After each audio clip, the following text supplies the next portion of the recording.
Estamos ao vivo agora. Boa noite, pessoal. Estamos ao vivo com mais um Quintas Resistentes. Lembrando que vocês podem enviar suas perguntas, comentários, e ao final da live a gente vai fazer o nosso entrevistado. Então não deixem de enviar as perguntas.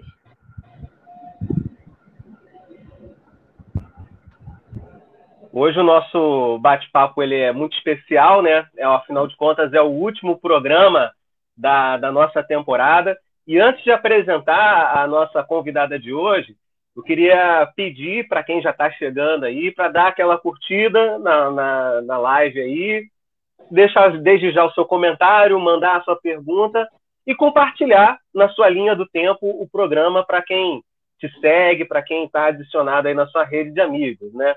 Mas, apresentando a nossa convidada de hoje, ela é militante na luta pelos direitos humanos, pela reforma urbana e é membro também da coordenação estadual do Rio de Janeiro, do Movimento Nacional de Luta pela Moradia. A gente quer muito agradecer a você, Lurdinha Lopes, pela sua presença aqui no nosso Quintas Resistentes. Seja muito bem-vinda.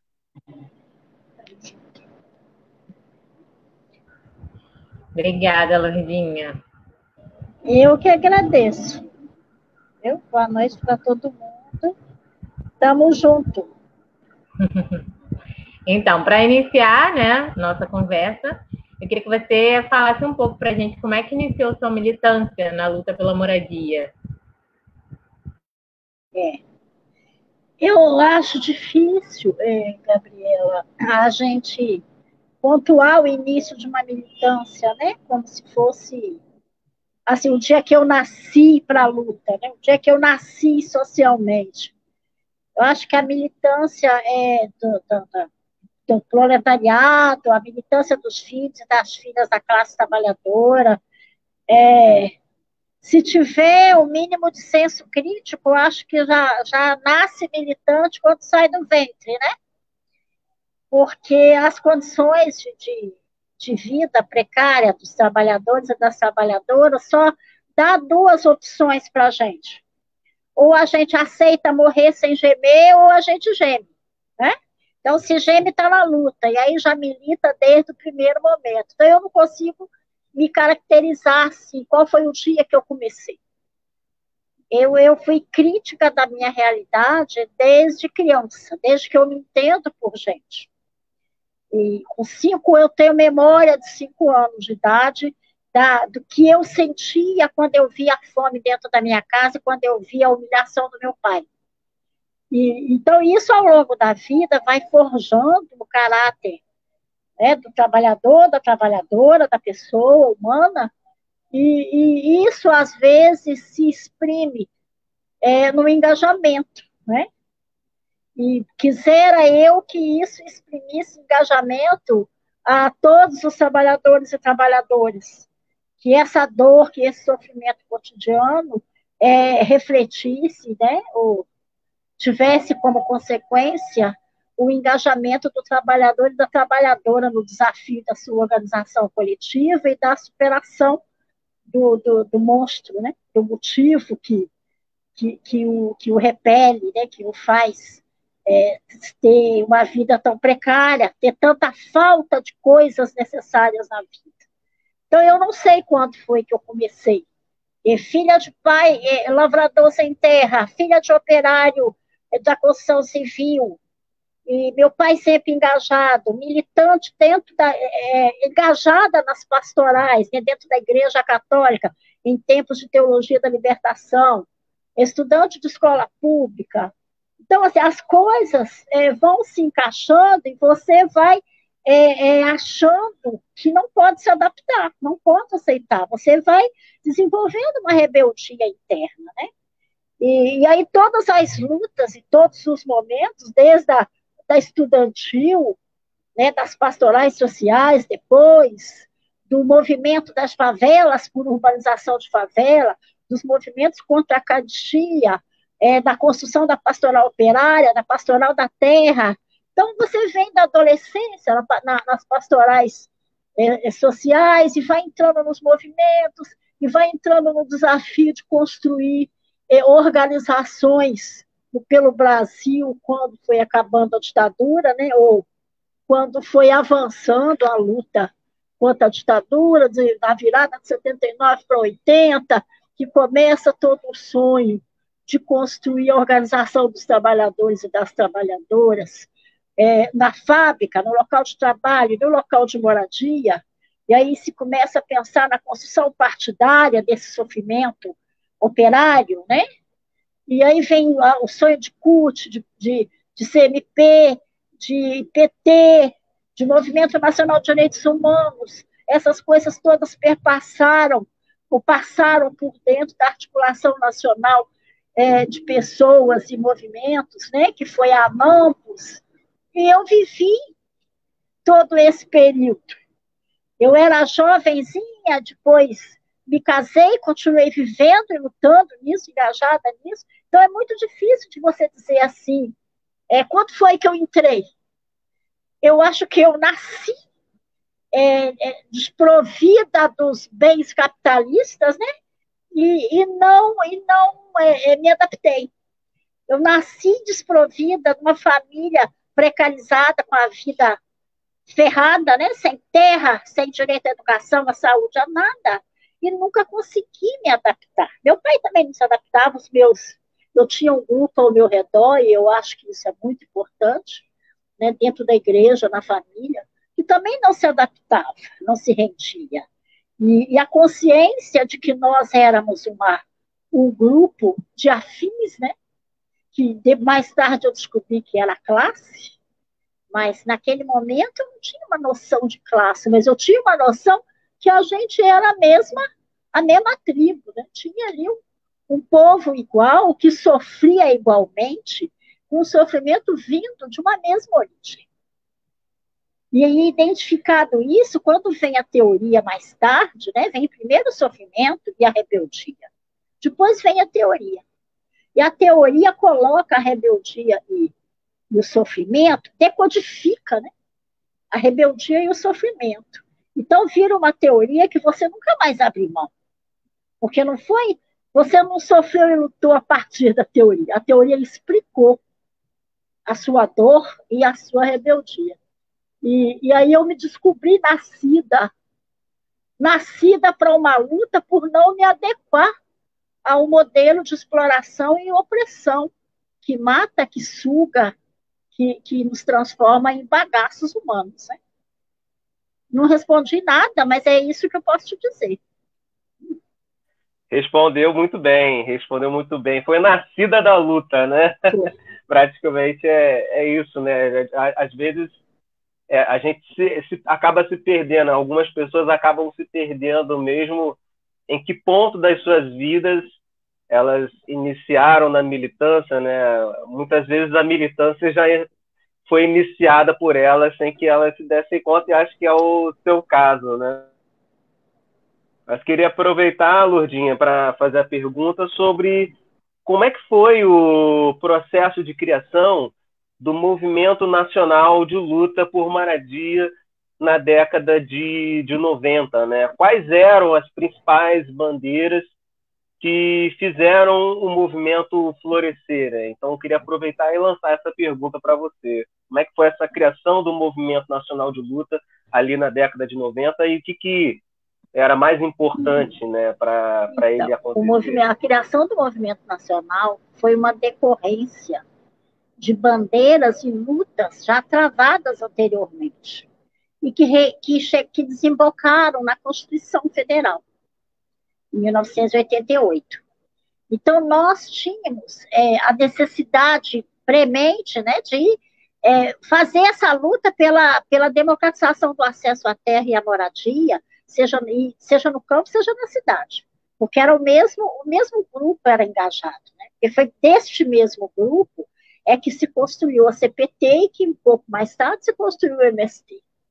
E desse mesmo grupo nasceu o CNP e nasceu o que se chamou naquele tempo de Articulação Nacional do Solo Urbano, que é o grupo que discutia a terra urbana e articulava a diversidade de luta dentro das cidades, dentro dos agrupamentos diversos, né, na luta pela cidade, pela terra na cidade, pelos bens e pelos serviços essenciais à vida dentro da cidade, que são os equipamentos sociais, de saúde, de educação, os centros comunitários, o transporte coletivo, o saneamento, e especialmente lutando contra a insegurança na posse da terra, porque muitos aglomerados que chamou na época, né, e que no Rio é favela, na minha cidade da época, que é a Volta Redonda, a gente chamou de núcleo de posse. Então, em muitos locais, o risco de remoção, o risco de despejo, sempre foi uma constante. E aí a gente dizia que a gente não aceitava só a titulação. A titulação, para nós, tinha que ser consequência da regularização urbanística e fundiária. E a regularização urbanística era a garantia do conjunto de serviços essenciais ali, né, a urbanização, e a regularização fundiária era a identificação da terra, era medir o que era de quem, né, medir, desapropriar se fosse necessário, era desvendar ali aquele enredo macabro que era a questão fundiária de cada local desse, né, que as pessoas ocupavam, aparecia donos que não eram donos sempre. Então, a gente começou a fazer esta luta e lutar contra os programas habitacionais que eram preconceituosos, precários, da época, né, do sistema financeiro habitacional, das Coabs, que pegavam terras que não tinham regularização fundiária, terras com a situação fundiária toda enrolada, faziam loteamentos passando por cima do que exigia a Lei 6766, que era de regularização de loteamento na época, que exigia que tivesse urbanização. No entanto, a Coab passava por cima disso. A gente lutando contra o sistema financeiro habitacional, que tinha uma lógica bancária de botar o pobre morando num lugar feio, sem infraestrutura, pagando parcelas que aumentavam, que tinha juros escorchantes, e que depois ia para leilão e o pobre ficava na rua. Então, a gente lutava contra isso. Então, todas essas lutas que a gente fazia no Brasil, elas foram canalizadas na época da Constituinte, dos comitês constituintes pelo Brasil afora. Esse comitê constituinte logrou, no capítulo da reforma urbana, alguns avanços, tipo a garantia da função social da propriedade, a garantia da nossa participação no planejamento urbano, a garantia de que o planejamento urbano passasse por um processo mais visível, né, que fosse um plano que passasse pelo executivo e legislativo e obrigatoriamente nos permitisse participar. Isso não era muita coisa, hoje não é muita coisa, mas naquela época, para nós, saindo da ditadura militar, era um grande avanço, né? Então, essas coisas todas foram para a Constituição, e na Constituição Federal ficou também a obrigatoriedade, junto com a obrigatoriedade da terra cumprir a sua função social, ficou alguns mecanismos e instrumentos para forçar esse cumprimento, para tentar cercear um pouco a gana, a sanha, né, aquela ganância da especulação imobiliária, lá no artigo 182 da Constituição. Então, essas coisas todas, e essa luta toda articulada em comitês, em articulações do solo urbano, em seminários nacionais, acabou por nos provocar a necessidade de nos articular em movimentos nacionais, especificamente da moradia. No caso do MNLM, como o MNLM vinha de um debate mais diverso, mais plural no país, que não era do teto, mas que era da cidade, que falava da regularização fundiária, do direito à regularização, que falava do direito à urbanização, dos loteamentos, que falava do nosso direito em permanecer e ter segurança na nossa posse, que falava do nosso direito de ter água, esgoto, transporte. Então, nós convencionamos dizer que o nosso movimento estava sendo fundado em 1990 sobre o eixo da reforma urbana. Porque a gente dizia que a gente tinha uma plataforma de luta em torno desse eixo, porque o que nós queríamos, o que nós queremos, na verdade, é uma outra cidade construída sobre uma outra égide, que é a égide da vida, que de quem constrói a cidade poder usufruir da cidade e sabendo perfeitamente que para isso nós precisamos, essa plataforma precisa de enfrentar a apropriação capitalista da cidade, da terra e dos serviços, né, dos equipamentos sobre a cidade, do capitalismo. Então, nós nascemos em 1990 assim.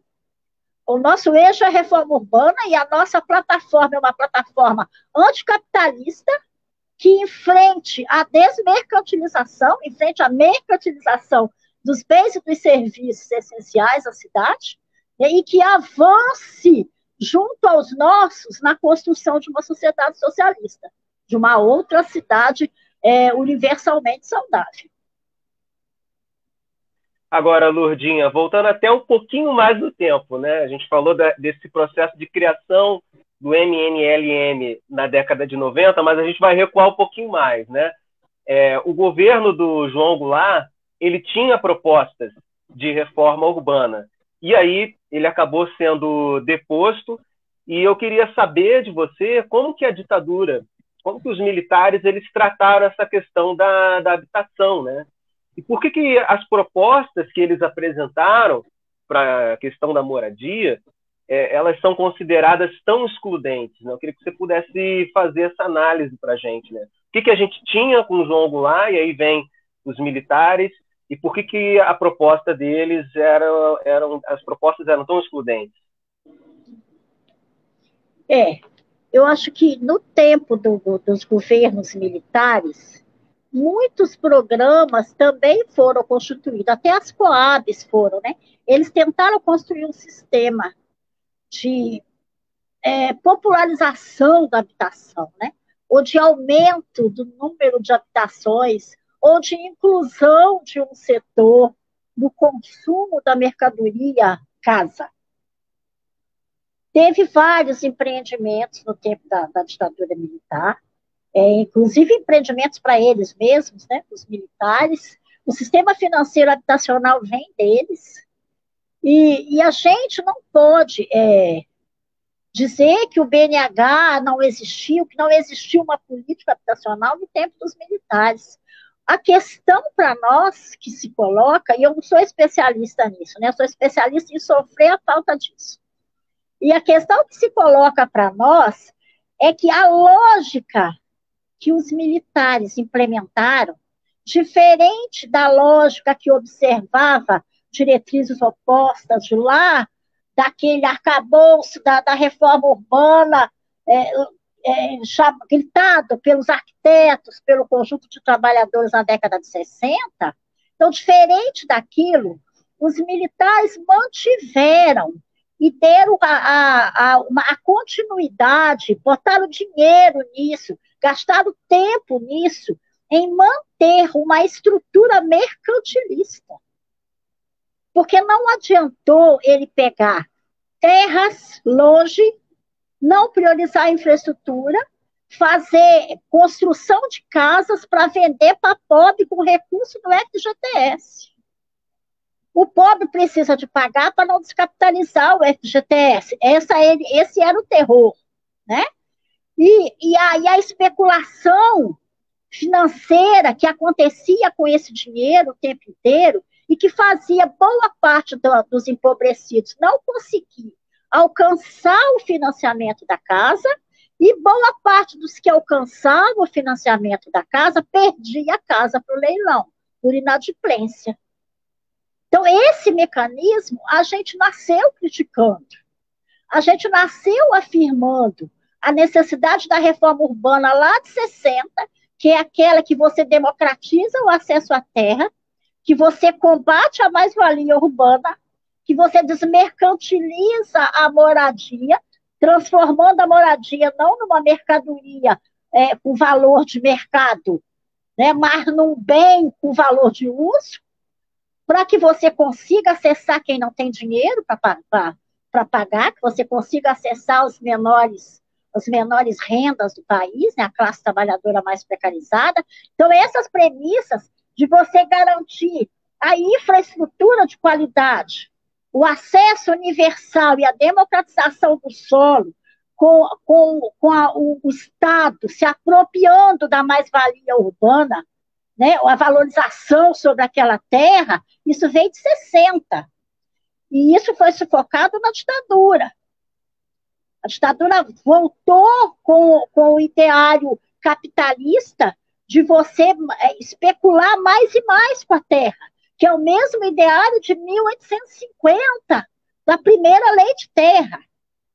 O ideário da especulação, da terra como uma mercadoria que vira dinheiro, né, para quem já tem dinheiro, e só acessa quem tem dinheiro.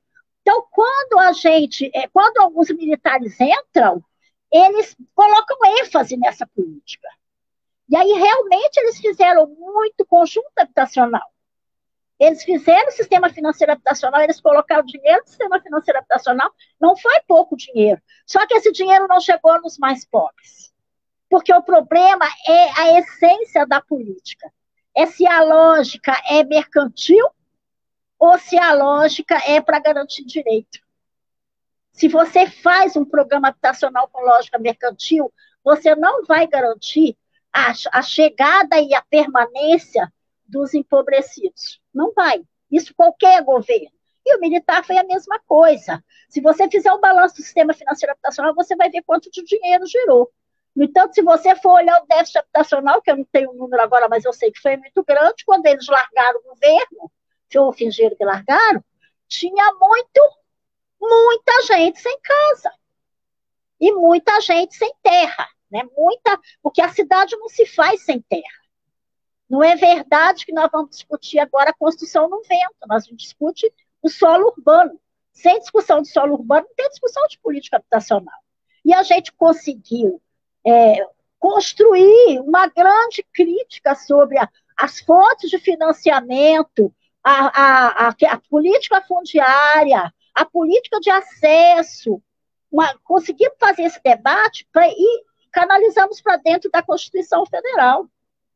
Só que na Constituição Federal, 80% se perdeu, a gente conseguiu segurar 20%. Daí a necessidade da a gente se articular nacionalmente, primeiro para implementar os 20%, e segundo, para continuar com a ousadia de tentar avançar. Respira fundo.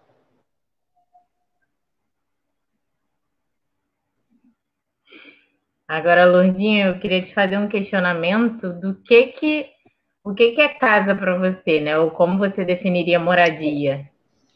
Olha, para nós, aqui na cidade principalmente, né? Casa para nós é um conjunto de coisas, de serviços, de bem-estar, que garante para você que o seu lugar é aqui, e que é aqui que você vai poder ser feliz e construir a sua vida com a sua família. Então, todas as necessidades que a família demanda, que você demanda, a tua casa tem que estar dentro dessas necessidades. Você precisa de ter acesso a isso.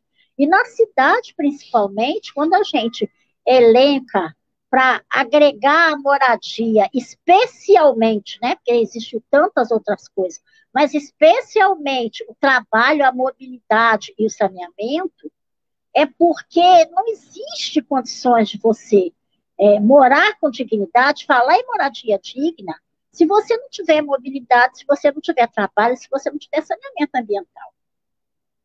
Então, tem muitas coisas, a gente fala, tem a cultura, tem a territorialização, tem a educação, tem a saúde, tem um monte de coisa, mas a gente quer botar a saúde dentro do saneamento ambiental para a gente poder começar a pensar, né?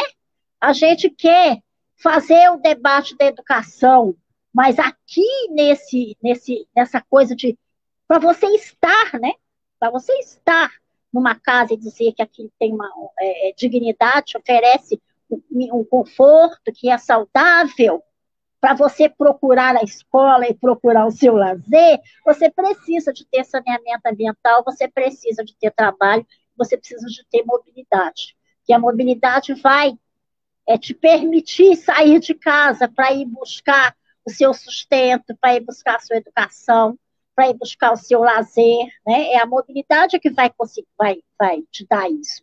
E se você não tem política pública desmercantilizada, você pode até pagar em parcelas por um teto, mas você também não vai conseguir acessar nada mais, né? Você vai estar debaixo de um telhado, mas você não vai ter acesso a mais nada, porque você não tem dinheiro para pagar. Então, por isso é que a gente luta para que a desmercantilização dos bens e dos serviços, para a manutenção da vida da pessoa e da família, tem que ser luta de todo mundo. Tem que ser uma luta nossa. E isso é antagônico ao que propõe a cidade produzida pelo capital, a cidade apropriada pelo capital. Ela não permite a universalização daquilo que é bom, daquilo que a gente constrói, daquilo que é necessário. Ela não permite a constituição de direitos. Para ela, tudo é uma mercadoria. Então, para nós, casa não é um teto. Casa é muito mais que isso. Agora, atualmente, você vive na ocupação Manuel Congo, né? Eu queria que você falasse para a gente como é que surgiu, Gabi, fala mais alto. Manuel Congo. Agora? Tá me ouvindo agora? Tá. Atualmente, você vive na ocupação Manuel Congo, né? Eu queria que você falasse para a gente como é que surgiu a Manuel Congo e explicasse também como é que funciona uma ocupação. Então, a Manuel Congo é uma das ocupações, né? Como ela está num lugar central e ela veio exatamente para fazer esse debate no momento que o debate estava amorfo, a gente tem ela como referência. Muita gente tem a resistência da Manuel Congo, a persistência, a continuidade da Manuel Congo como um símbolo, né? Mas muitas outras ocupações teve antes e muitas ocupações durante, e a gente ainda vai ocupar muito. A Manuel Congo nasceu em 2007, e ela nasceu de uma conjuntura de muito arrego do movimento popular. Não sei se a palavra boa, essa palavra de arrego, mas assim, de recuo, de muito recuo do movimento popular. O movimento popular que persistiu, né, incubadinho lá nos movimentos de bairro na década de 70, que eclodiu em 80 e 90, que construiu uma série de propostas, inclusive de institucionalidade, umas propostas de lei, construiu o Estatuto da Cidade, construiu o Sistema Nacional de Habitação de Interesse Social. Então, esse movimento popular, que ocupou muito nesse país, ele chegou em 2002, 2003, achando que tinha chegado ao paraíso. Todos os problemas estavam resolvidos. E nós tínhamos uma proposta de que a gestão urbana fosse coordenada em um único espaço institucional. Que um determinado espaço institucional fosse organizado de forma a acoplar, a agregar os componentes essenciais, basilares da política urbana naquele próprio local de gestão. E que esse local de gestão fosse compartilhado com um conselho daqueles que constroem a cidade. E quando a gente propôs isso e ganhou o governo central, nós pensamos, pronto, é o Ministério das Cidades, o Conselho das Cidades, as conferências da cidade, pronto, a classe trabalhadora, né, pode ir descansar na sua rede, porque o paraíso chegou.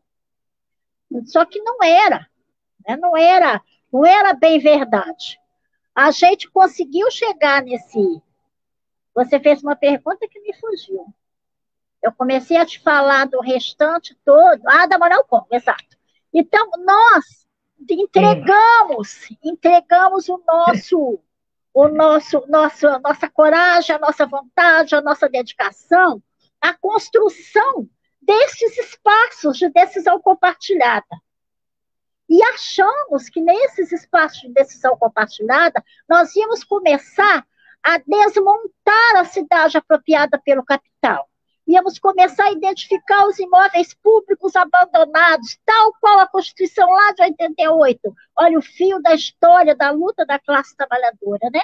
A gente ia pegar lá os mecanismos que não tinham sido implementados, e nós iríamos implementar através de decisões discutidas e deliberadas nas conferências. Nós iríamos implementar um Sistema Nacional de Habitação de Interesse Social com participação das 3 esferas de governo, que era o sistema que tinha conselhos gestores, e que nós tínhamos colhido quase 1 milhão de assinaturas na década de 90 para isso, e agora nós iríamos implementar. E esse sistema tem premissas que enfrentam a moradia como mercadoria e a terra como mercadoria. E a gente, então, ia fazer isso virar lei, e isso ia ser executado, e nós íamos organizar para isso. Então, uma série de coisas que nós pensamos que ia acontecer, e aí, para encurtar a história, não aconteceu.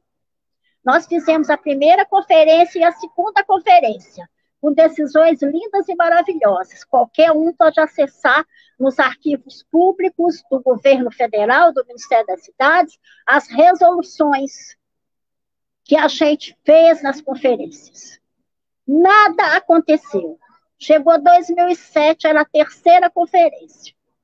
E nós aqui no Rio de Janeiro, rebeldes, né, porque o nosso Rio é um rio de sol e rebeldia, nós aqui no Rio de Janeiro, rebeldes, falamos, nós não queremos participar da terceira conferência, a menos que alguma resolução da primeira e da segunda seja levada a sério com relação ao Estado do Rio. Nós estávamos no Rio de Janeiro governado pelo Clápula do Cabral, e com o apoio do governo federal. O Rio de Janeiro não tinha conselho, o Rio de Janeiro não tinha o menor respeito pelo sistema de democratização do processo de política urbana. E a gente achou aquilo um desaforo. A gente não poder fazer a luta direta, ter que ficar debatendo nas salas e nos conselhos, fazendo conferências mentirosas. Conferências que levavam todos os lutadores e lutadoras a extrair de si o melhor de si, suas melhores propostas e os melhores sonhos, colocar no papel, virar cartilha para nada. E nós, então, fizemos esse debate, esse enfrentamento, e não adiantou muito. A gente queria que o Brasil inteiro dissesse, na terceira conferência, vamos suspender a terceira conferência, se não executarem as principais deliberações que estão sendo tomadas. Só que o Brasil não quis fazer, porque, como sempre, a esquerda institucional, ela mesquinha a sua proposta e o seu programa para se adaptar ao Estado capitalista. E ela vai se distanciando do direito e da necessidade do povo que ela diz representar. E foi exatamente isso que aconteceu, e foi isso que foi nos puxando, foi cooptando toda a gama de lutadores e lutadoras desse país, quer seja popular, quer seja sindical. E aí, em 2006, nós no Rio nos reunimos e decidimos que o Rio não ia participar, sob pena de ser expulso do próprio Movimento Nacional de Luta pela Moradia. O Rio não iria participar da conferência. O Rio ia fazer uma ocupação, ia pautar os principais pontos que o governo fazia, que não estava vendo. Os principais pontos, as principais deliberações, nós íamos botar isso no debate dentro de uma ocupação do centro. E a gente sabia que a gente podia apanhar, que podia ter violência, mas nós falamos, nós não vamos mais escamotear o que o governo quer esconder. E aí nós planejamos em 2006, começamos a identificar os imóveis que trouxessem mais esse debate, organizamos a comunidade, representantes que viviam de aluguel em diversas favelas, porque uma grande parte, talvez metade pelo menos, das favelas vivem de aluguel. Então, nessas favelas, nossos companheiros e companheiras foram organizados durante mais de um ano, para que, no dia do Habitat, na virada do último dia de setembro, para 1º de outubro, a gente ocupasse o Cine Vitória com um coletivo, com quase 200 pessoas, intitulado o nome que nós mesmos escolhemos, que era Manuel Como.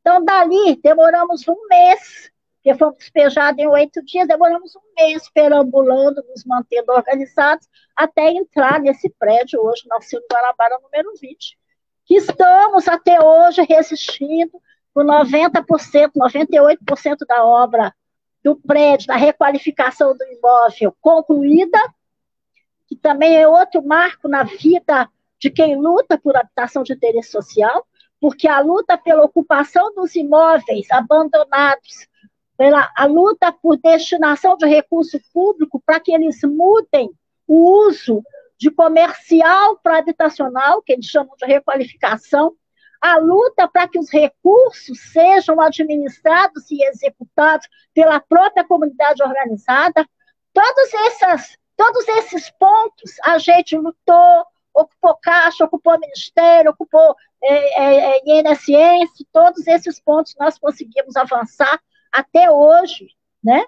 Até hoje nós estamos nesse ponto, ainda tem muita coisa para buscar, e mais muitas portas a gente organizadamente, partindo para cima, a gente conseguiu abrir, e portas que a gente espera que não sejam só casos isolados, mas se constituam em exemplos que possam ser replicados até se transformar numa política pública universalizante do direito de morar e morar com dignidade. E como é que funciona, assim, a organização de uma ocupação? Como é que é o funcionamento? Ó. Tenta resumidamente. Aqui, assim, não é... Eu acho que não é uma coisa assim tão trivial, assim, né, que dá para você... A gente, quando entrou, nós tínhamos uma carta de princípios, construída por nós mesmos, pelas famílias. E que tinha... falava da nossa relação com os nossos, né? Com nós mesmos, entre nós, relação entre pessoas, relação das pessoas com o local onde ia ocupar, relação das pessoas com o mundo. Então, a gente fez uma carta, ficamos um ano trabalhando uma carta bacana, e que a gente tenta até hoje fazer funcionar. Mas o povo que ocupa, nós, os trabalhadores e as trabalhadoras empobrecidos, nós não somos santos, né? Porque às vezes a gente fica com uma ilusão, assim, que além de ser pobre, tem que ser santo. Pobre não pode pecar, né? Então, além de pobre, você tem que ser aquele que tem consciência de classe, aquele que luta cotidianamente, aquele que sustenta a família, aquele que tem educação como elemento constituinte da emancipação. Então, um monte de coisa que a gente cria com relação aos pobres. Nós somos pobre normal. E o pobre normal é aquele pobre que sofre de bolsonarismo, né? Que sofre de todas as dores aí de fora. Então, a gente até hoje, Gabriela, a gente sua a camisa para manter a organização, a orientação da construção do sujeito coletivo, a manutenção da solidariedade. Nosso povo tem uma facilidade. Quando eu falo nosso povo, eu estou me colocando nosso, porque é meu mesmo, é aqui onde eu me situo. A gente tem uma facilidade de achar que algum salvador da pátria vai resolver, ou que em algum momento a luta vai poder cessar. Então, agora não tem mais ameaça de despejo, isso foi em 2011. Agora não tem mais ameaça de despejo, então eu não preciso mais participar de todas as assembleias, não é mais necessário eu ir para a porta da Caixa, né? Engano, né? Engano. Porque essa dificuldade da gente aceitar que a nossa vida vai ser luta até o último minuto é uma dificuldade tremenda, porque a gente quer relaxar, né? A gente quer ir para o botequim, a gente quer ir para a praia, a gente quer, mesmo sem dinheiro, toma cerveja barata ali. Então, a gente quer relaxar em algum momento, mas entender que a classe trabalhadora não pode relaxar, que ela tem que ficar o tempo todo ligada no inimigo que fustiga, né? Isso é muito dolorido, e o nosso povo não está preparado totalmente para isso. Totalmente, que eu falo todos e todas. Um bom grupo compreende. Na luta, na marra, acaba compreendendo que tem que ficar tensão, É tensão, tem que ficar ligado, porque mesmo hoje a gente já estando com 98% do caminho andado, se a burguesia resolver que vai vir aqui, vai desapropriar, ou vai jogar a gente na rua, ou vai tomar, sabe? Vai arrumar mecanismo para tomar. Porque hoje é que nem jogo de futebol, quem não faz gol leva. Ou a gente se mantém tenso e organizado para resistir, ou eles vão vir para cima e vão tomar. Porque nós estamos num lugar que não foi feito para nós ficarmos. Então, Manuel Congo hoje continua com a sua coordenação, continua tendo as suas assembleias, não é mais nem diurna, nem diuturna, nem, não sei como é que é a palavra, mas tinha assembleia todo dia, diária. Tinha assembleia todos os dias. Na época mais apertada, nos seus 6, 7 primeiros anos. Hoje nós vamos fazer 14 anos. Então, eu acho que já dá. Já está dando para a gente fazer. A gente faz reunião toda semana, mas a assembleia é só uma vez por mês. E a gente ainda tem aquela relação de fraternidade, de vizinhança, como se tem numa favela. É uma favela vertical. O sentimento de solidariedade, né, de companheirismo é o mesmo. Só que a disposição de luta vai arrefecendo. E tem que ter um grupo para animar isso o tempo inteiro e dizer, olha, acorda, porque o inimigo pode bater na porta. Né? Olha, tem a pandemia, o inimigo pode vir cortar a água e a luz. Nós não pagamos água desde abril. Um monte de gente desempregada aqui. Um monte de gente que vendia coisa na rua e que não saiu para vender, como é que faz? Nós não pagamos a conta de água do prédio. Então, a SEDAI pode vir cortar. Então, olha, a portaria é feita por nós mesmos. Cada um faz 2h30 de portaria por semana. Então, olha, ô companheirada que está na portaria, fica alerta. Se a SEDAI bater lá, você vai lá na portaria para saber se ela vem medir a água ou se ela vem cortar. Se estiver vindo cortar, você não abre o portão. Né? E se ameaçar que vai chamar a polícia, mande chamar. Enquanto ela está chamando a polícia, você grita que desce todo mundo. Então, a resistência vai continuar sendo até o fim, que nós estamos num lugar que não foi reservado para nós pelo capital. E o fim disso deveria ser a gente impor ao capital qual é o lugar dele. Mas, infelizmente, né, é outro. Ele que diz para nós qual é o nosso. E nós estamos de intrusão, nós não estamos com disposição de sair. Ao contrário, a gente quer construir formas de que os trabalhadores e trabalhadoras se organizem para se instalar cada vez mais no coração do capital, cada vez mais nos espaços ocupados, abandonados, prontos para especulação, que o próprio poder público guarda seus imóveis para especulação, faz fundos para leilão. Então, a gente, até hoje, nós funcionamos como uma ocupação. A gente não se permite esquecer. Nós não somos um condomínio, um novo condomínio no centro do Rio, como a Globo anunciou aí um tempo atrás. Nós somos a ocupação Manuel Congo, que precisa de continuar investindo no ideário de sujeito coletivo, solidário, construído na solidariedade de classe, porque não existe, não é só porque é bonito e romântico, é porque não existe saída para a classe trabalhadora fora do sujeito coletivo e fora da solidariedade de classe. Não existe saída para nós sozinhos. Né? Eu fico até, às vezes, assustada com a forma como a esquerda liberal tem endeusado a cada dia que passa mais os direitos individuais em confronto com os direitos coletivos. Nós temos vários direitos individuais, mas eu vou reclamar meu direito individual na passarga se o capitalismo quiser. Se ele quiser, ele me joga na lata de lixo, na cova comum, no buraco comum, no cemitério clandestino. Vou reclamar direito individual numa sociedade capitalista que quer que eu morra. Se a gente não conseguir compreender isso, nós mesmos é que vamos continuar nos derrotando, né? Porque nas últimas 2, 3 décadas, nós estamos caminhando a passos bem esticados, né? Bem acelerados para a nossa autodestruição. Eu queria abrir um parêntese para a expressão que você falou sobre sofrer de bolsonarismo.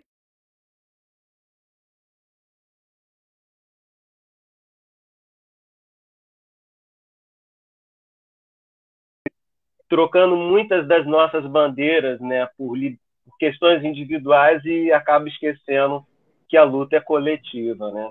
Mas queria trazer para a nossa conversa, Lourdinha, o seguinte: em virtude dos grandes eventos que ocorreram no país, sobretudo no Rio de Janeiro, a gente teve, nos últimos anos, um processo de remoções muito forte, né? E aí a gente viu muitas pessoas sendo arrancadas dos seus lugares de moradia, dos locais onde elas moravam há muito tempo. E tudo isso com a promessa de desenvolvimento urbano, de avanço. E eu queria que você avaliasse esse projeto, né, que tira as pessoas dos locais onde elas moram há muito tempo, onde elas têm as suas raízes, né? Queria que você avaliasse esse processo de remoção, que geralmente vem com essa promessa, vem embalado com a promessa de desenvolvimento. A gente já sabia que não era verdade, né? Até quem executou sabia que não era verdade. Sabia que estava expondo as capitais brasileiras ao capitalismo internacional, para ser cidade vitrine, para vender as cidades com tudo dentro, com tudo que tivesse dentro dela, inclusive com a liberdade de organização do nosso povo. E foi construída a legislação para isso, para fechar as cidades, entregar as cidades brasileiras, as capitais brasileiras, para o capital internacional. E pintaram a gente de tudo quanto é jeito para poder nos vender como um povo pacífico, um povo submetido à ordem. Graças a Deus, né, a gente não conseguiram entregar, né, tudo que venderam não conseguiram entregar, pelo menos a gente provou que a gente não é tão cachorrinho de estimação conforme pintaram, conforme venderam, mas o processo de Pan-Americano, de Olimpíada, de Copa, e eu estou falando Pan-Americano, porque o Pan-Americano pegou o governo anterior, que não era o nosso, né, e que pegou ali a área das várzeas aqui na Jacarepaguá, o Canal do Anil, Vila Autódromo, já sofria desde essa época. Então, pega todas essas coisas assim, de grandes eventos, especialmente eventos esportivos, mas pega também o Rock in Rio, como já pegou outras vezes, e vende a cidade. A gente sempre foi contra isso, nós sempre lutamos contra isso. O engodo da Copa do Mundo, trazer a Copa do Mundo aqui para dentro, para poder investir o que a gente tinha e o que a gente não tinha. Isso foi um jogo do capital, um jogo das empreiteiras, um jogo eleitoreiro, um jogo sujo, que só quem pagou a conta fomos nós. E era uma coisa de carta marcada, nós já sabíamos disso. A gente já sabia o que a gente ia sofrer. Só que a gente achou, naquela época, que a gente tivesse força suficiente para organizadamente na rua. Organizadamente, que eu estou falando, não é pacificamente, não, tá, gente? Organizadamente é ir de forma combinada coletivamente. Não é bunda lelê. Organizado é aquilo que não é bunda lelê. O bunda lelê, cada um faz o que quer. Né? Isso não significa que o coletivo não possa querer realmente quebrar essa merda toda. Pode e deve alguma hora dessa. Só que a gente achava que nós tivéssemos força o suficiente para dizer para o governo, que hipoteticamente era nosso, que aquela roubada que ele estava tentando nos impor era injusta demais, era nojenta demais. Só que nós não contávamos com uma coisa, é que um monte de gente que apoiava aquele governo era muito parecido com o povo que apoia o Bolsonaro. Vai até as últimas consequências apoiando, mesmo morando do lado de quem está sendo sacrificado. Continua inventando, como a academia gosta de falar, narrativas, né? 1000 narrativas, 1000 teses para justificar o desumano, para justificar o que não deveria ser justificado, não deveria nem ser empreendido.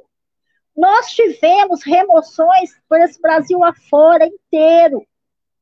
As capitais removeram, fizeram estradas desnecessariamente, estádios desnecessariamente, removeram o nosso povo dos locais onde as comitivas estrangeiras iam passar e para ver, botaram imensos contingentes, militarizaram o controle das cidades todas. Nós ficamos... Então, vocês moram no Rio de Janeiro, vocês sabem o que nós vivemos no Rio de Janeiro, e a gente não podia reclamar, porque os gestores da política urbana no estado, no município e no país estavam de acordo com aquilo e riam da nossa cara quando a gente reclamava.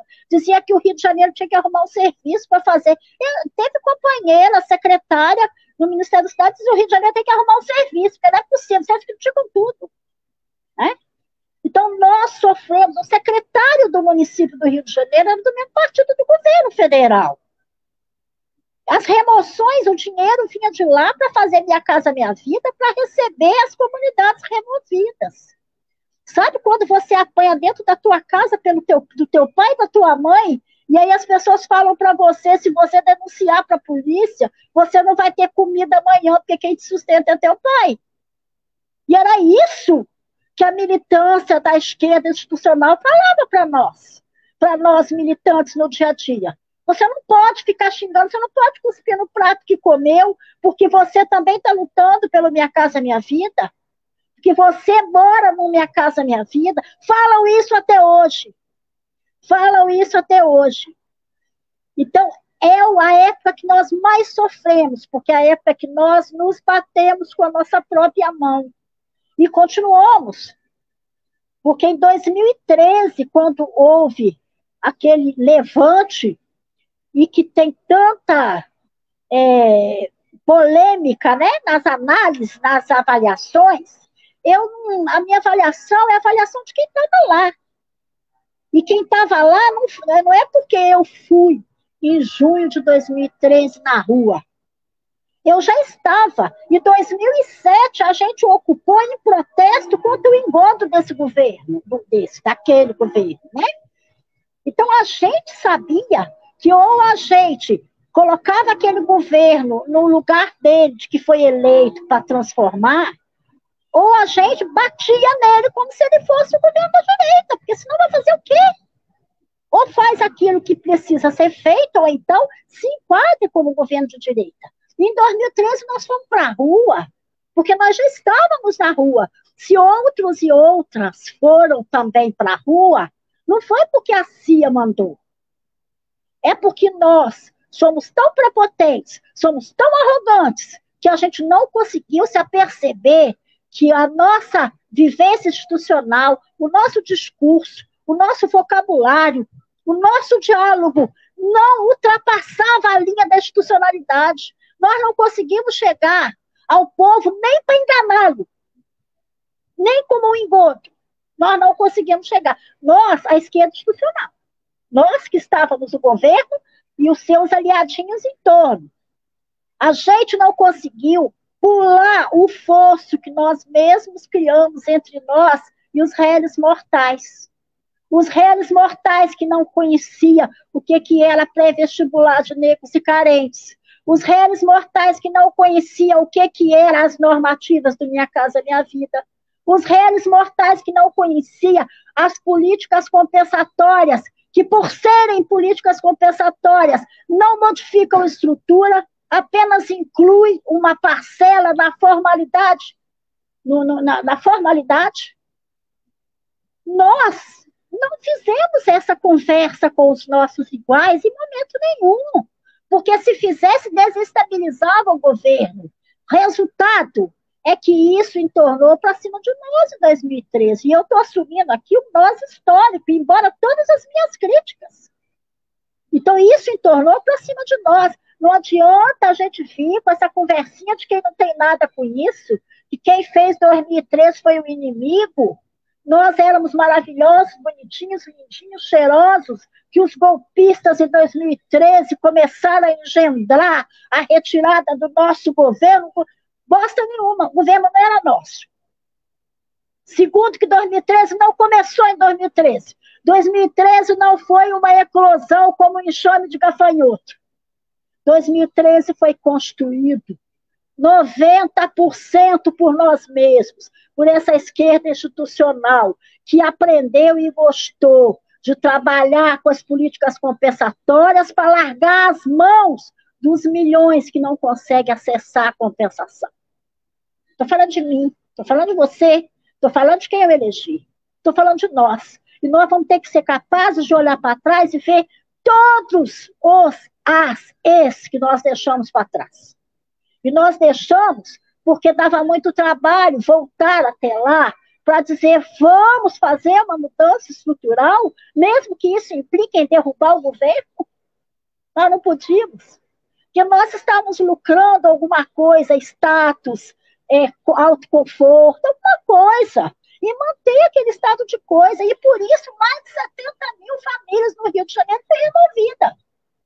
E não teve um pio da esquerda institucional. Só os rebeldes, que eles chamaram o tempo todo de rebeldes sem causa. Eles, a esquerda institucional, não estou falando da direita, não. Estou falando dessa esquerda institucional que chega hoje, em 2020, parecendo que se lavou na água de cheiro de 2016, como se o golpe institucional levado tivesse lavado essa esquerda institucional de todas as mazelas engendradas por ela mesma para permanecer no trono. Como se tivesse limpinha, está perdoada e absolvida. Então, meu companheiro, minha companheira, a minha avaliação da vinda da Copa, da vinda da Olimpíada, das remoções, é a avaliação de que nós chegamos até lá, quando chegamos até lá, nós nos colocamos de joelho, tomamos bênção ao capital e falamos, sim, senhor, o que quer que eu faça? Esse foi o papel da conciliação de classe. Levou nossos sonhos para lá, quando chegou lá na mesa da negociata, transformou os nossos sonhos em pesadelos. E agora quer nos convencer de que quem chama o sonho de pesadelo é esquerdopata. Né? Quer dizer, eu choro a noite toda, mas de manhã eu não posso nem aceitar que aquilo era lágrima de dor. Eu tenho que achar que aquilo era lágrima de desajuste. Então, a esquerda desajustada.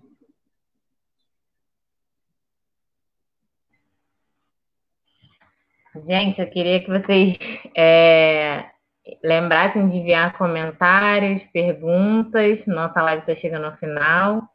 Então, deixem lá comentário e pergunta para a Lurdinha. Antes de eu queria fazer uma última pergunta.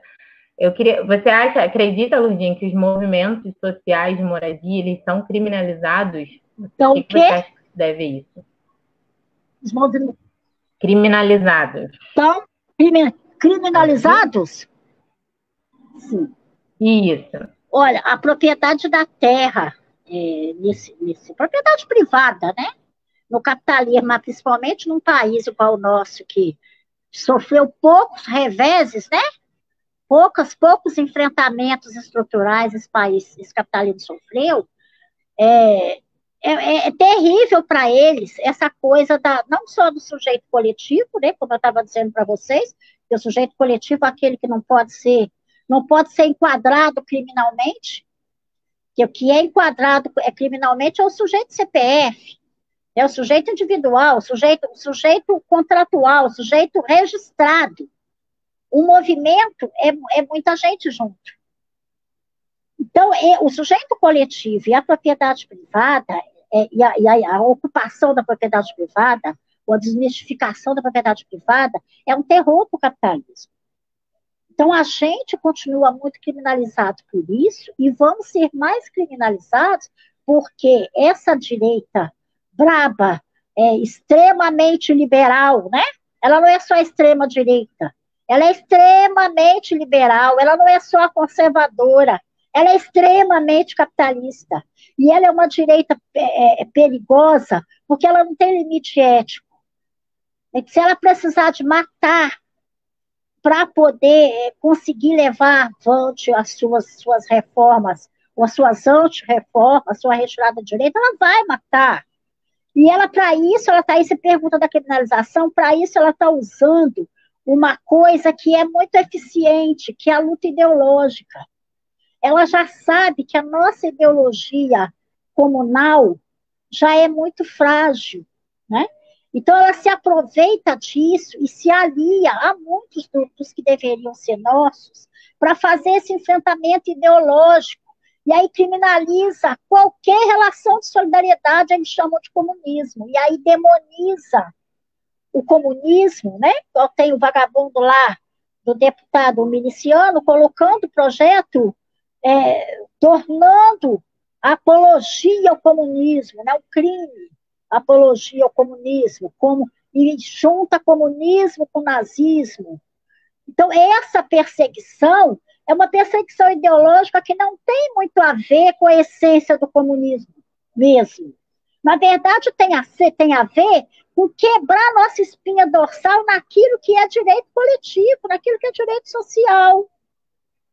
Porque aí nós ficamos desmoralizados no nosso discurso de lutar por direitos, de lutar por uma ocupação. Se antes a gente defender o acesso à moradia pela posse e não pela compra já era um escândalo, cada dia que passa vira um escândalo maior, com o avanço, né, com os ataques orquestrados, muito bem orquestrados desse governo, contra a ideologia socializante, contra a ideologia da solidariedade, a ideologia da humanidade. Eu quero um pouco mais do que a ideologia da humanidade, eu quero o comunismo mesmo. Mas ele não está nem aí com essa coisa do comunismo mesmo. Ele quer quebrar, quer criminalizar para quebrar, porque aí, de um lado, a maioria de nós somos bastante cagão. A gente usou o cachimbo demais e ficou com a boca torta. Então, a gente gosta muito de reunião, a gente gosta muito de conselho, a gente gosta muito de fazer campanha. Quando a gente vê uma eleição, então, né? Outro dia um companheiro estava me dizendo que a eleição, a urna, é um ópio da esquerda institucional, né? Como nós todos estamos virando esquerda institucional, então a urna é a nossa cocaína. Quando a gente vê a urna, a gente cai numa fissura, vai chegando no ano de eleição, a gente fica num desespero que a gente só pensa nisso. Então é uma dependência, né? É uma coisa que a gente não consegue enxergar outra saída. Então, a criminalização acaba, por um lado, pegando as pessoas que já estão com medo, e aí começam a ficar cada vez mais recuada, né? E por outro lado, vai avançando a quantidade de pessoas que começam a ser convencidos pelo que o cara está falando, porque é um apelo ideológico muito prático no coração para uma classe trabalhadora que nunca foi tratada como classe trabalhadora nem pela esquerda, na maioria dos momentos da sua vida. Uma classe trabalhadora que na escola não é tratada como classe trabalhadora, não é tratada na igreja, né? Os sindicatos não fazem formação, os partidos, por sua vez, muito menos, até porque nem gostam mais, eles gostam desse negócio de sociedade civil, esse negócio de classe, eles não gostam mais. Então, pega essa classe desprovida do sentimento de classe, do seu lugar de classe, e aí vai individualizando as situações. Então, a criminalização dos movimentos e esse enfrentamento ideológico sistemático que a direita tem feito através da família de miliciano, e que encontrou parlamentares, na maioria dos parlamentos estaduais, tem parlamentares deles tão perversos quanto eles. Então, eles pegaram uma nata de fezes, né? Vamos dizer assim, porque nata é uma coisa boa. Pegaram uma nata pelo país afora para fazer esse enfrentamento ideológico cotidiano, para impor e consolidar os valores mais asquerosos. E que, no fundo de uma grande parte do nosso povo, esses valores pululam. Esses valores ficam querendo se consolidar durante aí esses centenários do Brasil, né? Esses valores são o tempo todo alimentados. E aí chega esse cara e diz: esse valor aqui é o legal, né? Nós, daqui a pouquinho, vamos sair na rua para falar o que a gente falava antes de ontem, vamos apanhar só de falar, né? E isso vai fazer com que a gente não saia. E eu estou pregando que é o contrário. Se você não pode sair porque vai apanhar de paulada, leve 2 paus. Bata com 2 paus. Porque não existe discurso nem diálogo com essa gente. Ou a gente vence ou é vencido. Não tem essa coisa de enfiar debaixo da mesa. E a criminalização tem um propósito sério e que vai ser levado a termo. se a gente não tiver coragem de reagir.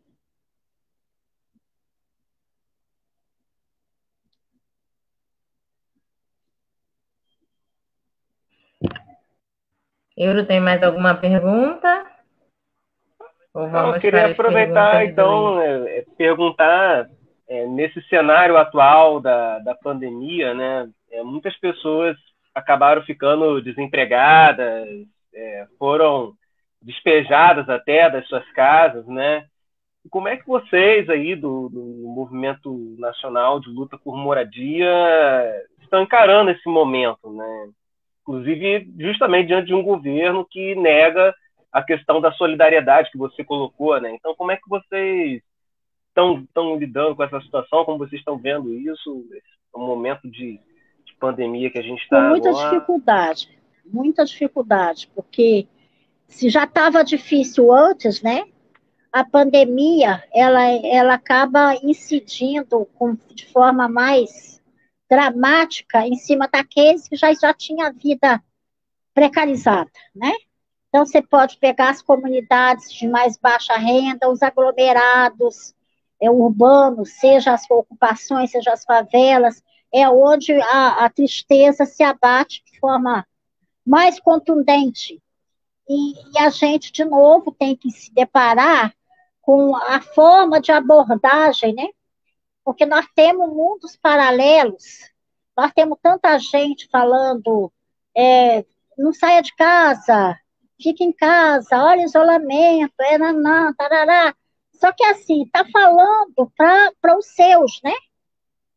Aquela história de muitos que já têm as mãos largadas, né? Então, esses que já têm as mãos largadas estão tendo que ter a sua própria compreensão da pandemia, que é diferente, o tempo, né? É diferente no tempo, é diferente no jeito, e estão tendo que construir a sua própria forma de lidar e de superar a pandemia. E até conseguir lidar com as suas perdas. Você tem uma ideia, até os enterros são difíceis, né? Não por conta do ritual de que não pode ter acesso ao velório, mas por conta de que você não tem dinheiro para pagar enterro. Né? Então, tudo para essa camada que não foi incluída no sistema e que o sistema não vai incluir nunca mesmo, vai ser julgada fora por diversas causas, nesse momento a pandemia é mais uma causa, a gente está tendo que aprender a lidar, e está tendo que aprender, desculpa, a extrair até a nossa, uma capacidade maior de solidariedade entre nós, né? Passar por cima até de coisas, né? Nas convivências da gente, no dia a dia, passar por cima de certas coisas para a gente tentar sobreviver juntos, sabendo que o pós-pandemia não vai nos pegar iguais e nem vai nos pegar todos e todas, né? Muitos de nós já teremos partido.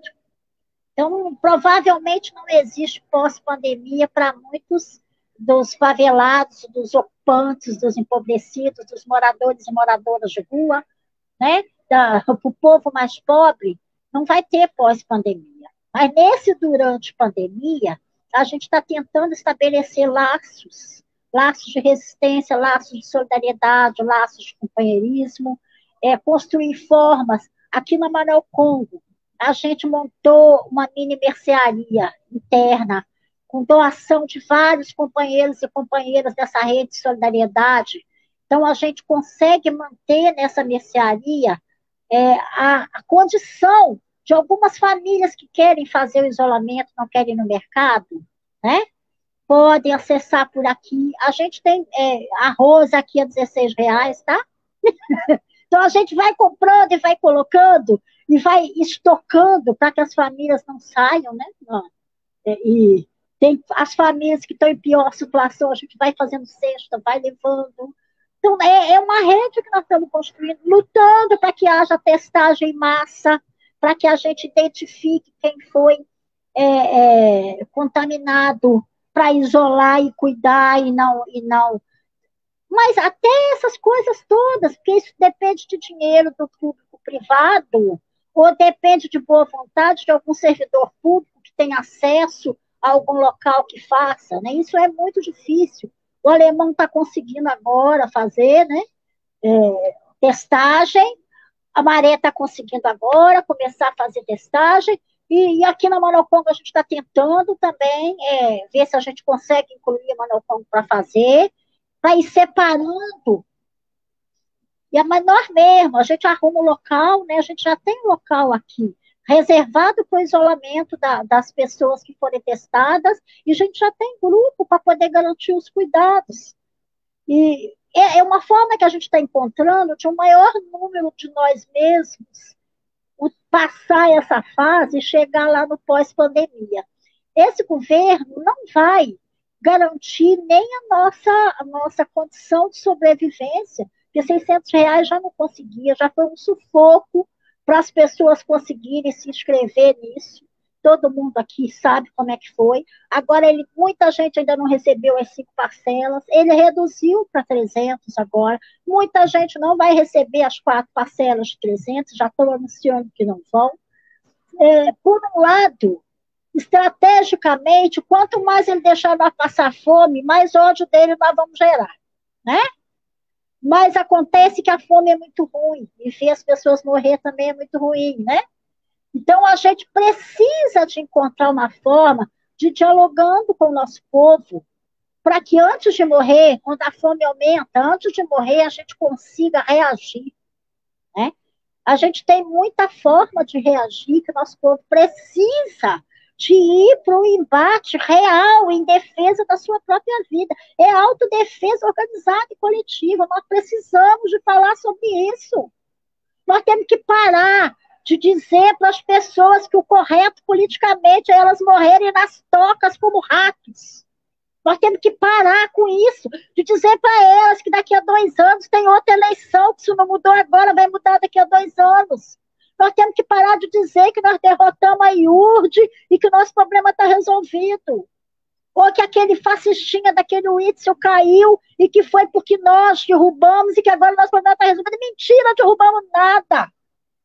Quem derrubaram foram eles mesmos, foi briga de quadrilha. E tem outro quadrilheiro lá. E a gente tem que parar de construir, consolidar essa ilusão nas pessoas de que as instituições vão girando, as cadeiras vão girando e nossos problemas vão sendo resolvidos, porque não é real. Não é real. A pandemia está mostrando isso. E a gente precisa de falar isso para nós, para os nossos, porque a esquerda incluída, a esquerda institucional, ela depende desse sistema podre para viver dessa podridão. A gente precisa de desgrudar dessa falácia e dessa lógica maldita, de ficar sendo mais um incluído nessa podridão sem se importar com os que já foram jogados fora. E não é 2, não é 3, não é 4. Pelo menos a metade da população do estado do Rio de Janeiro está jogada fora. Aqui na capital do Rio de Janeiro, nosso povo está jogado fora. São milhões de pessoas jogadas fora. Não estão incluídas nem na importância do que fala, nem no debate, nem na importância do que sente. Então, é esse desafio que está colocado para a gente na pandemia, e é esse desafio para os que sobreviverem pós-pandemia. Para com essa paixão pela ordem. Ordem boa é aquela que nós vamos construir na nossa organização, na nossa luta solidária, e a nossa luta é de classe. Viu? Maravilha. Lourdinha, agora a gente vai para os comentários e perguntas da galera. A gente tem uma para abrir da Glaucia Ferreira Lima. Eric, pode colocar aqui, por favor? Ela fala... que, não sei se você está conseguindo ler, mas ela fala que fala impactante e cheia de verdades. Como o Rio de Janeiro se encontra hoje em relação ao movimento por moradia no nível nacional? Posso? Uma a uma? Pode. Olha, nós temos no Rio de Janeiro, todos os movimentos organizados nacionalmente, eles também existem no Rio de Janeiro. Só que o Rio de Janeiro, nós temos muita dificuldade em deslanchar o movimento. Primeiro porque essa coisa que aconteceu nas últimas 2, 3 décadas, o Rio de Janeiro não escapou, ao contrário, né? Nós temos várias ocupações no Rio de Janeiro, muitas delas foram despejadas pelo choque de ordem do Eduardo Paes, né? Nós temos várias ocupações no Rio de Janeiro que não foram despejadas, mas foram é, capturadas pela organização da indústria ilícita, do comércio ilícito, não é isso? São empresários ilícitos do tráfico, e a gente tem muita dificuldade de acessar os imóveis, porque isso aqui parece que ainda é a corte. Os imóveis públicos do Rio de Janeiro, vazios, a gente está de olho nele há, sei lá, 30 anos. E a gente não consegue destravá-los. Mas a Secretaria de Patrimônio da União tem uma grande facilidade de entregar esses imóveis no capital imobiliário. Mas tem tem facilidade para isso, mas tem dificuldade de passar para a moradia. Então, a gente não tem avançado muito. Eu acho que tem uma pulverização de pessoas, de teses. Academia no Rio de Janeiro, parece às vezes que é uma grande competição. Eu estou falando de fora, tá? Nunca entrei na academia, estou falando de fora. Então, parece que é uma grande competição de quem é mais legal, de quem é mais sabido. A gente não consegue ter um eixo, um plano radical e eficaz para que nós, movimento popular, pudesse dar corpo e vida e partir para a luta. Tudo é muito difícil, é muito cacique, né, para pouco índio. Então, o movimento de moradia no Rio de Janeiro não é fácil. O Estado do Rio de Janeiro não é fácil. O MNLM tem uma história de muita rebeldia e a gente ocupa. A gente está, nesse momento, a gente tem 4 ocupações, né? Então, a gente estava organizando a nossa quinta quando a pandemia nos pegou. Mas nós temos essa vontade muito grande de continuar fazendo essa luta, mas é uma dificuldade política e financeira tremenda, né? Então, eu acho que a gente pode avançar e deve avançar, mas nesse momento não está sendo fácil, principalmente olhar o povo na rua sendo despejado, né? Nós acabamos de conseguir conquistar na Assembleia Legislativa do Estado a aprovação de um projeto de lei que proíbe o despejo em tempo de pandemia, né? E isso, para nós, é um marco dentro da campanha nacional pelo despejo zero, e deveria ser uma coisa de comemorar muito. Mas a gente está tão calejado de saber que a lei não tem, na realidade, não tem aplicabilidade na realidade, né? A lei ela não é auto-execuível. Passa lá, mas se a gente não obrigar que ela seja respeitada no dia a dia, não vai rolar. Como o nosso povo está sendo despejado, a maioria das vezes não sabe que existe a lei, né? Então, eu acho que a gente precisa de ter um espaço para se juntar, mas não é se juntar para a eleição. Se juntar para entender os desafios que estão colocados na questão da moradia, na questão do acesso à terra, nesse estado, nessa cidade, e que outras pessoas possam vir compartilhar essa luta com a gente.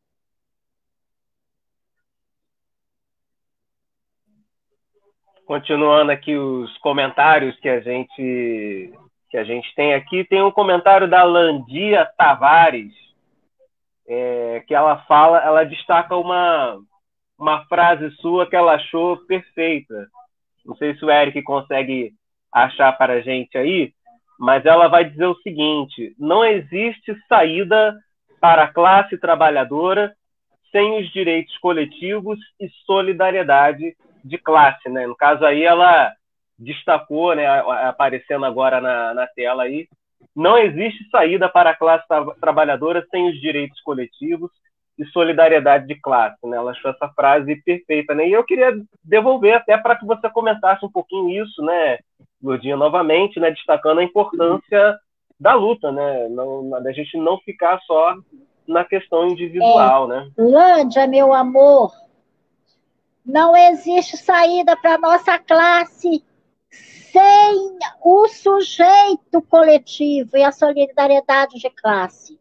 O sujeito coletivo é aquela unidade que faz eu, você e as nossas amigas velhinhas para amarrar bomba em nós e explodir a família. O sujeito coletivo é aquele que não é identificado por um estatuto. O sujeito coletivo é aquele que é capaz de construir o poder popular. O sujeito coletivo é aquele que extrapola o sindicato no momento de greve. É aquele que o sindicato não controla no piquete, quando uma categoria se assanha nos seus direitos, na sua dignidade, na dignidade do trabalho, e paralisa um setor de trabalho, paralisa uma categoria. Não é o sindicato, é o sujeito coletivo, é a classe em movimento.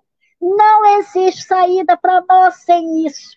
Não existe saída para nós com movimentos se tornando ONGs, com associações se fazendo só na pessoa do seu estatuto e do seu presidente, com sindicatos se acumpliciando dos governos e defendendo muito mais candidatos nas eleições do que plataforma de luta e agenda de luta e plataforma de luta.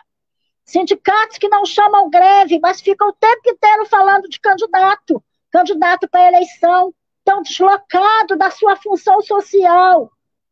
Já ficaram caducos, não sabem mais qual é o seu papel. O papel nosso é construir o sujeito coletivo e avançar na construção do poder popular. O poder popular é aquela rede de solidariedade, de sentimento de classe, que para um país. Aquela relação, aquela empatia, aquela subjetividade que se cruza nos ventos de um país, quando um presidente fala uma merda qualquer, e a gente tem obrigado a engolir, porque a gente não construiu esse sujeito, esse sentimento, esse partido ideológico, que é aquele que quando bate num trabalhador eu me vejo nele. Aquele que quando demite um operário eu me vejo nele. Cadê isso? Onde foi que nós enfiamos isso? Enfiamos no Estatuto da Associação, enfiamos nos comitês que costuram sindicatos e centrais com os governos palacianos. Foi lá que nós enfiamos a nossa classe que vivia em movimento, ou que tinha a possibilidade de estar em movimento, a nossa empatia de classe. Porque a minha empatia também não é com qualquer um, não. O inimigo eu quero é morte mesmo. A nossa empatia de classe nós enfiamos nos palácios e nas agendas eleitorais. Se a gente não agora, não abrir mão disso, se a gente não fizer autocrítica, e mais, se a gente não se soltar das mãos daqueles que não querem fazer essa autocrítica, nós vamos todo mundo para o brejo. Vai a vaca com sininho e tudo. Então, é sujeito coletivo, é avançar na construção do poder popular. Agora, é construir a solidariedade de classe, uma categoria só não consegue. A companheirada do Simples parece que está fazendo aí um fundo de greve, né? Eu acho que o CEPES também já fez essa experiência de ter seus fundos de greve, outras categorias. Nós aqui no nosso pequenininho, a gente fica tentando fazer o nosso fundinho, nosso armazenzinho para nos juntar nos piores momentos. Pode não ser materialmente significativo, mas subjetivamente isso nos ensina o nós por nós. E o nós por nós é nossa classe junta, sendo colocada em movimento. E não adianta só bater panela. Muito embora nem isso mais a gente está fazendo, né? Não adianta só bater panela, porque qual é a simbologia da varanda na pandemia? É de dizer você, companheiro, companheira, não está sozinho. Somos uma classe, somos um coletivo, somos um sujeito coletivo. Esse é o simbolismo, mas nem isso. Nós já não temos central que nos chame para nada. Nós não temos partido que nos chame para ação de esquerda, a não ser para o voto. Não é? Nós precisamos de provocar daqui de baixo e conseguir ter a condição, quem sabe, daqui a pouco, de atropelar esses falsos salvadores. Quem tem ouvidos para ouvir, que ouça, né? Como já diz aí. Por último, eu queria só destacar aqui um comentário do nosso amigo Douglas Eliodoro, né? Que é quase que uma mensagem de despedida da temporada do Quintas Existentes. Hoje a gente está fazendo, lembrando que é o último programa da nossa temporada e, assim, não poderíamos encerrar da melhor maneira com uma mensagem de radicalidade como essa que a Lurdinha está trazendo para a gente aqui hoje. Né? Se radicalize, meus amigos. Então está aqui o Douglas Eliodoro, muito obrigado por você estar com a gente aqui, querido. Obrigado por mais um Quintas Existentes.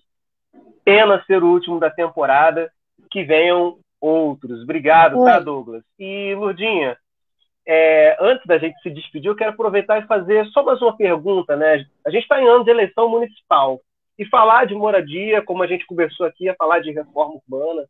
Você falou do que é a casa, né? Como que a gente vê a casa, né? O que é uma plataforma, o que seria uma plataforma de governo que contemple justamente a questão da moradia, da ocupação urbana, da reforma urbana, né? O que a gente precisa estar atento nesse momento, justamente em que a urna passa a ser esse grande assunto, né?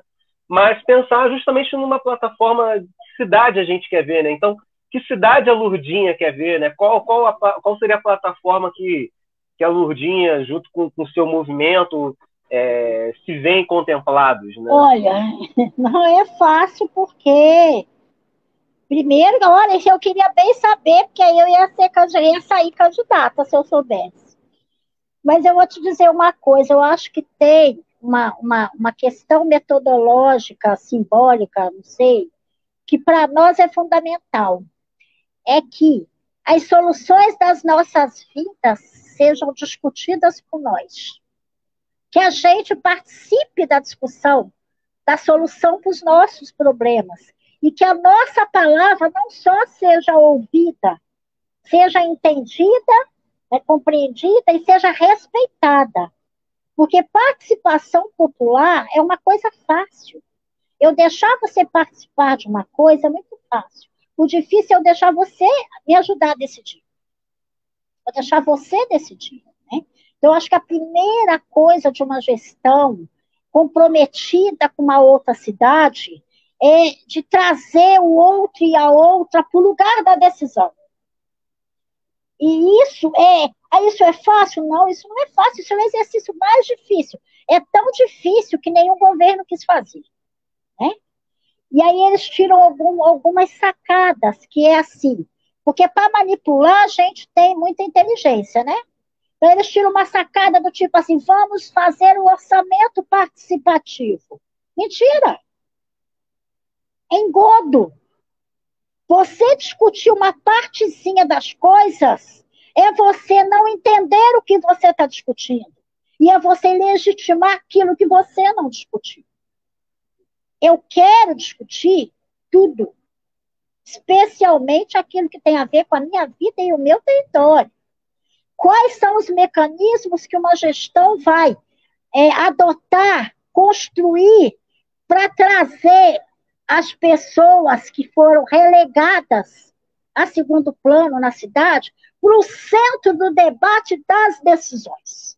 Não é só trazer para a prioridade orçamentária, trazer para o centro dos debates, porque às vezes eu posso fazer lá no alto da Mangueira uma coisa simbólica para o Cartola, mas isso não significar a mudança da qualidade de vida da companheirada que mora no Morro da Mangueira. Né? Então eu saio de bonito na foto, mas não resolvi a questão do meu povo. Então eu acho que trazer as pessoas para o centro do debate. Segundo, fazer um enfrentamento sério com a discussão do solo urbano. Você já trouxe os excluídos para dentro do debate. Agora, a primeira coisa que você vai falar no centro do debate, para os excluídos e para as excluídas só tem um sentido você estaria aqui no centro da decisão. É me ajudar no confronto. É me ajudar a enfrentar o conflito de interesse entre o capital e a vida. Só faz esse sentido. E um dos conflitos é a terra na cidade. Porque vem da questão da terra a mobilidade urbana, para onde vai as linhas de ônibus, é uma questão de discussão de solo urbano. Para onde vai a urbanização e o saneamento, é uma questão de discussão do solo urbano. Então, trazer o debate do solo urbano, o debate do trabalho e da sustentabilidade. A nossa cidade precisa de ser uma cidade preparada agora para resistir para o futuro. Da sustentabilidade. Discutir a economia, discutir a solidariedade, discutir a sustentabilidade, discutir o trabalho, a terra, com o nosso povo dentro do espaço de deliberação. Isso é o que eu gostaria que fosse feito. Tá? E agora, provavelmente, daí a 6 meses ia ter um pedido de impeachment.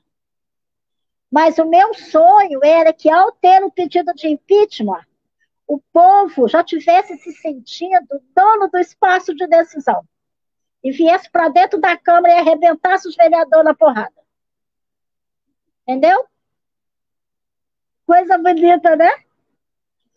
Mas isso já aconteceu, tá? Maravilhosa. Lurdinha, muitíssimo obrigada, querida. A gente fechou esse ciclo do Quintas da melhor forma possível. Muito obrigada mesmo pela sua participação, tá? Você quer falar alguma coisa, alguma consideração final? Eu só queria aqui dar não posso falar a palavrão muito forte, né? Vai a merda pro Vitor Gianotti.